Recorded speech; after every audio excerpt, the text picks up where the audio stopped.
যুগের এক বাদশাহ, তার অভ্যাস ছিল কবিতা শোনা, নতুন নতুন কবিতা শুনে পুলকিত হতেন। এখন নতুন কবিতা আর কত শোনানো যায়, এখন কবিতা আর মানুষ নতুন করে আর বানাচ্ছে না।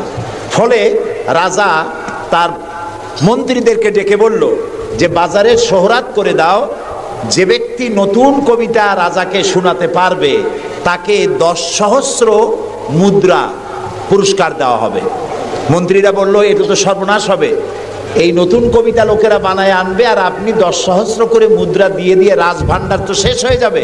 রাজা বলল না, আমার বুদ্ধি আমার কাছে, তোমরা শুধু এইভাবে ঘোষণাটা দিয়ে দাও আর 3টা লোক দাও আমাকে, একবার শুনলে মুখস্থ হয় এরকম একজন দাও, 2বার শুনলে মুখস্থ এরকম আরেকজন দাও, 3বার শুনলে মুখস্থ এরকম আরেকজন দাও। স্মৃতিশক্তি সম্পন্ন এরকম 3জন লোক পাওয়া মোটেই কষ্ট হলো না। বাজারে শোহরাত করে দেওয়া হলো।